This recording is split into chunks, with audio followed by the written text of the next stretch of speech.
Thina sikhula kwaMthwakazi, bese sidla sisutha, sikhomba ngophakathi, sisina kuze kudabuke umhlaba. Obaba bebefuyile, inkomo zonyama lochago bekungathi zihlanyelwe ezintabeni lezihotsheni. Besipheka inyama yenkomo ngomhluzi wenye. Nanko thina koMthwakazi singodlanyama, the meat eaters. So are the culinary delights in the heart of amaNdebele kaMthwakazi.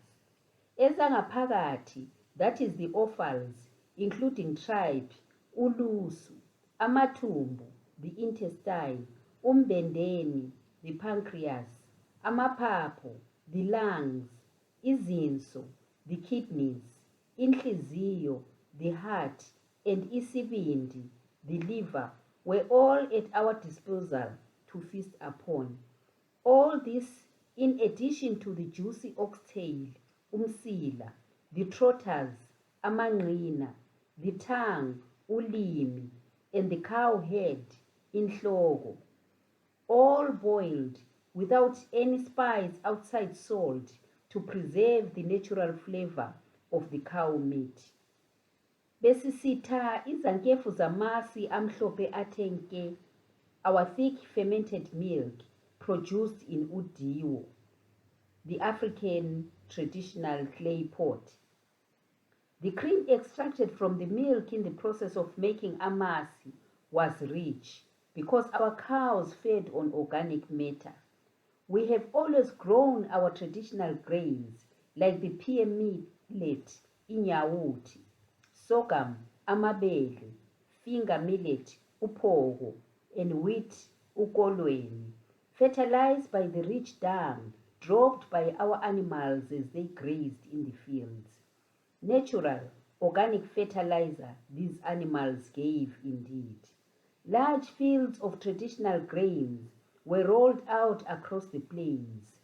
Amabele emasimini abengazani, besichaya inala nyaka ngonyaka. That is, we had bumper harvests year on year, as though God had opened his heavens to us. Add ground pre-cooked sorghum to izankefu zamasi and produce umcaba, a rich delicacy of the day. The maize meal, or impuphu from the maize harvested from the rolling green fields, would cook isichwala, the thick mealy porridge that is the main dish in every dinner table of the Mthwakazians. Every other meal, including vegetables, sauces, and the fermented milk, went with isichwala. Isichwala esiyiso ukudla okubamba izisu zamadoda. That is, isichwala is the only food that can fill the stomach of the man. Umnquchu or samp is the semi-pounded maize corn kernels that are broken but not as smooth as the mealie meal. This is the dish that was popular in the wedding ceremonies and celebrations of Umthwakazi. This is the dish that was accompanied by thoroughly cooked chunks of meat, the size of a man's head, including iswai, the salted shredded meat. Phela thina koMthwakazi singodlanyama. Amaqebelengwana, which are the cakes made from balls of maize meal, cooked in water or sauce, are part of our cuisine. They are the maize version that is a sister to the dumplings or amadombolo, which are made from wheat and are steamed, boiled or cooked in sauce. Umagwebu ophuphumayo or umqombothi or utshwala is the African traditional beer made from umthombo, that is, the sprouts of amabele, sorghum or uphoko, rapoko. The sprouts of these grains are mixed with maize meal porridge. These sprouts are specifically ground by our African queens and princesses using a special stone called imbokodo or the mortar and pestle. Umhiqo is the non-alcoholic umqombothi that the children look forward to, as while with all the ingredients that make up umqombothi, it is still unfermented. The maize cobs can be boiled or roasted for a juicy snake. Ujeqi, the steamed bread that is made from wheat, is accompanied by various soups and rich vegetables. It is cooked from wheat, ukolweni, in udiwo, the traditional clay pot that is covered with charcoal to create the perfect African oven. Mealie bread, cornbread, isinkwa somumbu, or isinkwa somfahlwa, is made from cooked mealie kernels ground into a high-fiber meal using imbokodo or the mortar and pestle. Wrapped in long green maize leaves, it is steamed into the perfect bread.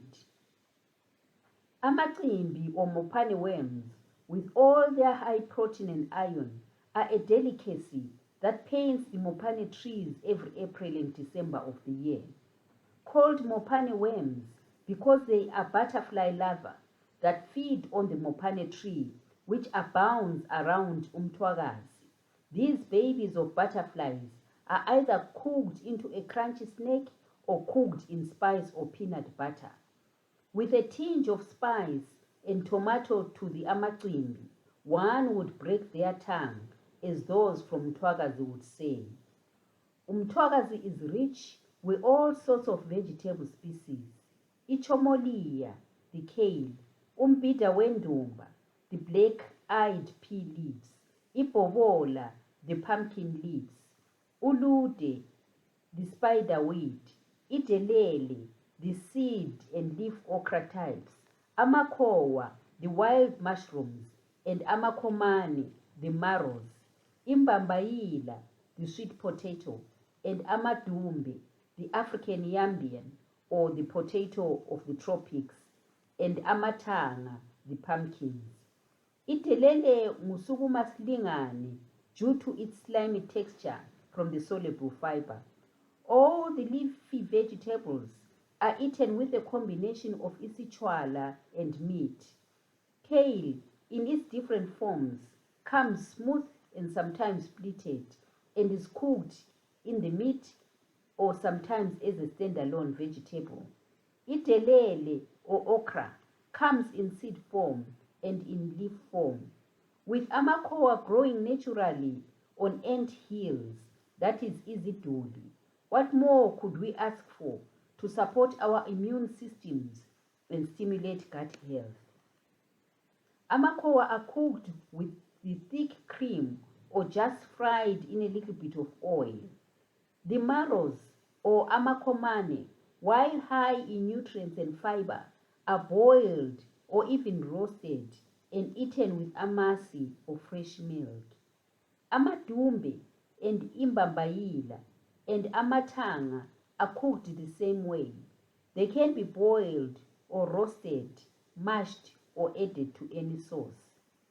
Mouth-watering meals of vegetable leaves combined with idobi, that is, peanut butter, are a very healthy cuisine. The peanut butter made from groundnuts, that is amazambane, that have been ground meticulously using mortar and pestle or a grounding stone, forms a thick paste. Idobi lebhobola is made from freshly stewed pumpkin leaves. Idobi lomkhwapa is made from biltong. Idobi lechomolia is made from kale. So are the various types of idobi from the peanut butter. All the various vegetables are sun-dried into umfusho in preparation for both the out-of-season periods and the winter. From umfusha wendumba, the cowpea, to umfusha wolude, the spider vegetable, umfusha wembuya, the amaranthus, and umfusha wechomolia, the kale. All these dried vegetables become handy in the mouth of lake. Mthwakazi is endowed with various nut species such as the cowpea, indumba, red kidney beans, ubhontshisi wezinso, indlubu, the bambara pea, and amazambane, the groundnuts. All these nuts are cooked together with corn seeds over a long time for the juices to gel and produce a dish of inkobe.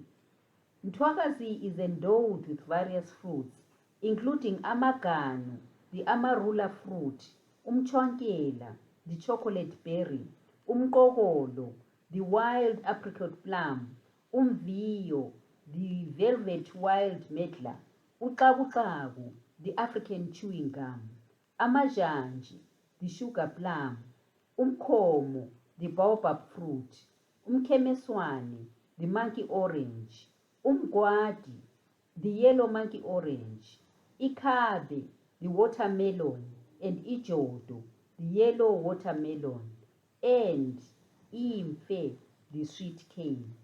The monkey orange, referred to as umkhemeswane or umhlalo, with the juicy brown seeds, and its sister fruit with the yellow seeds called umgwadi, grow freely by the wayside to provide quick relief from hunger to the traveler.